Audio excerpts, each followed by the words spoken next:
Welcome to the Fall Jazz Concert here at BWHS High School. Dwayne Minnick, the director. Before you see our jazz band too, we're very fortunate at BWHS to have so many students who want to play jazz, and I attribute a lot of that to both of our middle schools, both Stonehill and Eagle Ridge, have really strong jazz programs. And I've been very fortunate throughout my career to have middle schools that had jazz programs. A lot of middle schools don't fool with it. They don't feel like the students are quite ready for it. But you know, jazz is probably one of the most important learning activities we ever do. It's the best opportunity to sight read when you're working on different styles, and there's a lot of unwritten style in jazz. So we're real fortunate to have so many interested students, and in fact in this band we do go through a pretty strict tryout, but we also allow pretty much everybody to be a part of this. As you see, we have a few different instruments up here. We have some clarinets. A lot of these students will be playing saxophones later in the year. We have people that are on different instruments. Just to example, Kelsey is an all-state level bass clarinet player playing alto. We have Marina, one of our great piccolo players, playing tenor sax. In fact, Marina's only been playing for about 3 weeks and she's already just wailing. But then again, we knew Marina was pretty intense, so that's working out really, really well. Got some tuba players here that eventually probably will be playing some bass trombone over time, or maybe just tuba. But anyway, we're hoping you enjoy the evening. It's just our two jazz bands this evening. I know the weather's kind of gloomy, so we're going to make it swing in here. We're going to open up with a real famous old jazz standard, and I know this, and none of you are as old as I am, but if you remember in the late 70s, early 80s, George Benson, one of my favorite jazz guitar players, had a really great live version of this. It was really a big top 40 hit, as well as loved by jazz and pop people, but this is on Broadway. It's going to feature quite a few of our players, and if you notice in this band, we do a lot of solos. They're shorter solos, but it gives a lot of people chances to take solos, and there's quite a few people, I won't say their names, that are taking their first ever solo. So on this one, we're going to have Brady Scott, Stephen Gillian, we have Chris Schuler, Jeremy Greaves, Molly Sopry, Cameron Farnsworth, Alex Powers, and Travis Pennington. They're all going to play solos on Broadway.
plan on hearing jazz too tonight, did you? That was pretty cool. Very nice. All you guys, once again, the coolest thing is to have them play solos, you get comfortable with it. And I always have all these horror stories about when I was a little high school kid, my band director pushed me in front of a microphone in a gym at a pep rally and just goes, play! And I remember doing something, I'm not sure what it was. I'm not sure if it was improvisation, but I did play in a microphone in a gym not knowing what I was doing. But hopefully we have a little better shot at it here. We've been working hard at it. Next song we're going to play is a familiar melody. It's actually a really old, familiar folk song, What Shall We Do with the Drunken Sailor? And of course, unfortunately in our current world, it would be known as some music from SpongeBob, because you're going to recognize the sea shanty. But this is actually a pretty sophisticated arrangement. It's actually the kind of arrangement we would play at festival, which we go to Jazz Festival this year in April. Last year they scheduled it for January and it was snowed out, so we got smart and we're going to have it in April again. But this is actually another level higher than what all the other stuff we're playing. It's called Swing and Shanty, and it's going to feature Reed Scholes on a jazz clarinet feature. So this is Swing and Shanty.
That also featured Elizabeth Harrison on kind of a Gene Krupa sing kind of feel there with the tom drums and the trap set. We're going to close with a real famous Chicago song. It's you around me a lot. You really can't get away from Chicago, Earth, Wind & Fire, Tower of Power. They just kind of rotate. So we're not doing any Earth, Wind & Fire in this concert, so it fell to Chicago.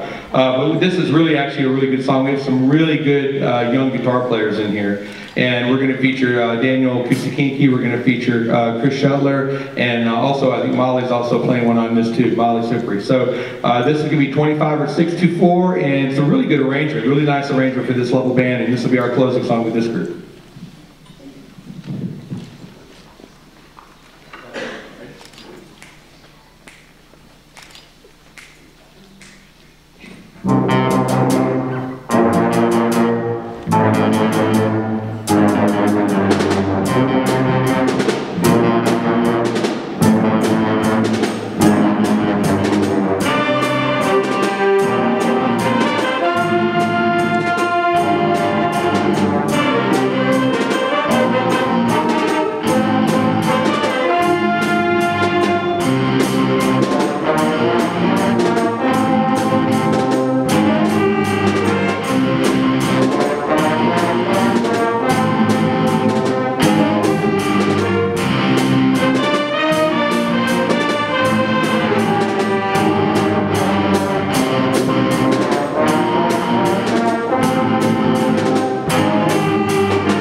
hard to believe that song is over 40 years old and it's still great.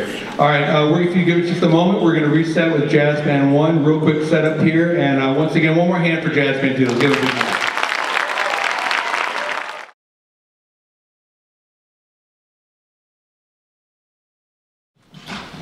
And in case you're wondering, all the new members don't have their cool jazz bowling shirts like we wear here at Briarwoods. It's a really nice look. It's very uniform. We always get a lot of good compliments at contests, festivals. Actually had the superintendent walk up and said, "Wow, your jazz band looks really sharp." He was at the district event 2 years ago. So we like that. All the new members tonight were given their form to get one. If you want to take those home and just turn them back into me sometime, before Christmas. We'd like to make the order before the Christmas holiday season so we can have them at the beginning of the year. The students get the jazz logo and then a jazz name on the side, so I'll let them work on that. Once again, we have so many great jazz students here at Briarwoods. Since the beginning of the school, we've always had kids make the all-district jazz band.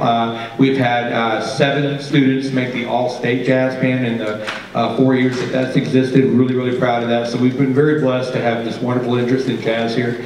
We're going to play 4 selections for you, and the first one we're going to play is a really famous Herbie Hancock song, Cantaloupe Island. And if you were around in the early 90s, there was a hip-hop group called Us Three that did a kind of a nice remix of this. Still very musical, very cool. This is going to feature Kenny Coon on tenor sax, Lee Sutherland and Matt Page on trumpet, and Aaron Mitchell with a really cool groovy beat all the way through. But this is Herbie Hancock's Cantaloupe Island.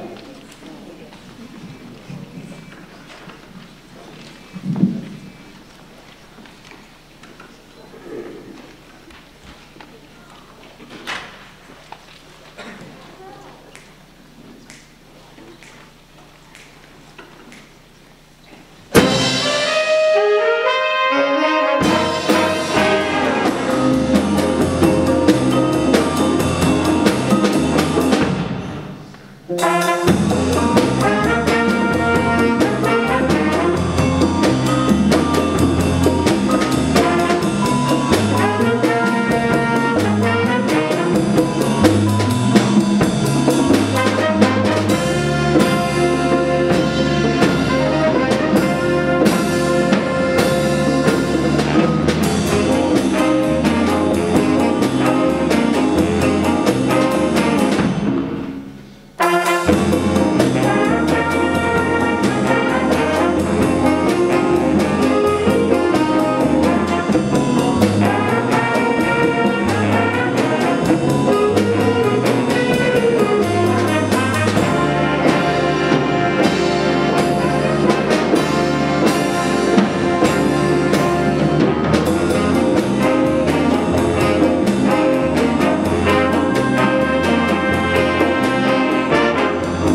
as I've become older and more mature in my jazz, I'll start this statement like that, I've discovered a lot of people that I knew when I was a kid, but I've realized how much cooler and how much more important their music was as I grew older.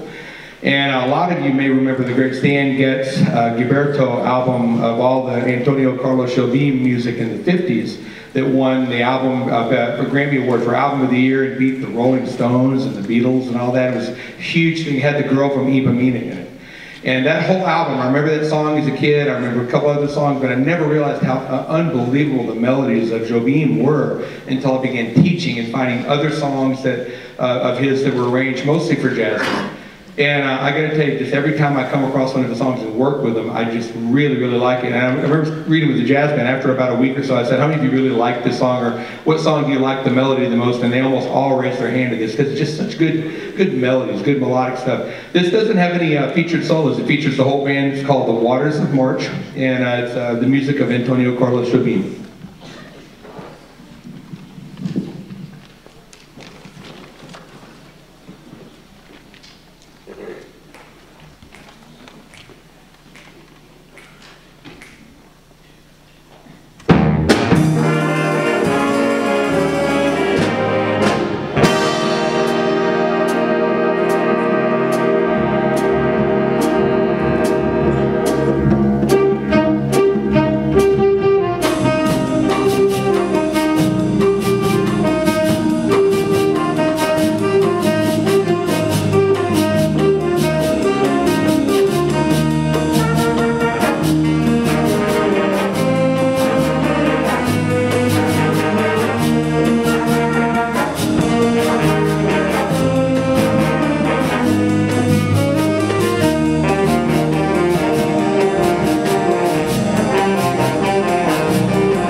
My favorite version of that's by a jazz singer named Basha. We couldn't get her here tonight, but that would have been cool if we could have gotten her. We're going to do, once again, part of doing jazz is to expose everybody in the band to really classic literature and, you know, get them loving jazz as much as I do. I always tell them that with all the marching band, concert band, all the cool stuff we do, I think jazz is the one type of music that, for my personal enjoyment, I listen to more than anything. A lot of you in the audience would know this, you know, one of the landmark albums of all time is Miles Davis' Kind of Blue. How many of you have that album? Let me just see hands out there, okay.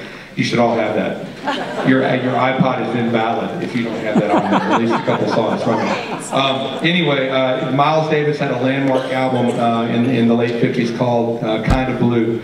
And every song on there is great. John Coltrane's playing tenor sax, he's playing trumpet. It's an all-star band. But this is one of the signature songs, and it's going to feature Mr. Adrian Newby on the featured Miles Davis part with a muted trumpet and also an open solo. Kenny Kuhn, Juan J. Kim on the vibes, and Kurt Spinney on the saxophone. This is All Blue.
That's right, let the trumpets put on their battery packs for the final song, and you'll understand when they play it.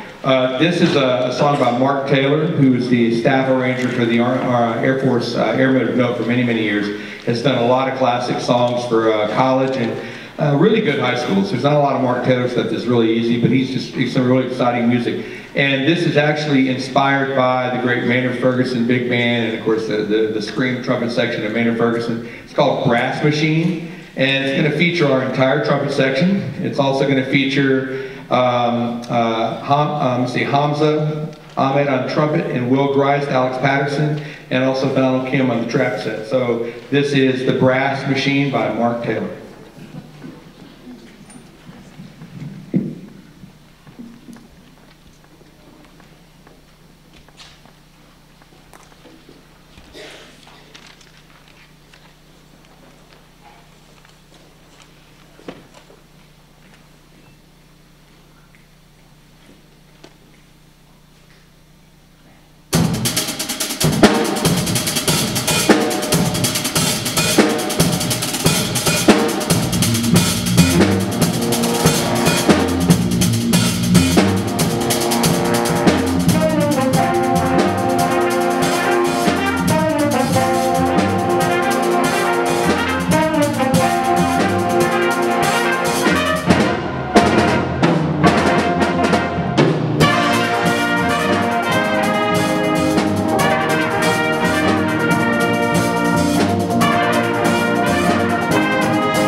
Just real quick before we finish up here, just to let you know, both bands, and let's give both bands another hand, please.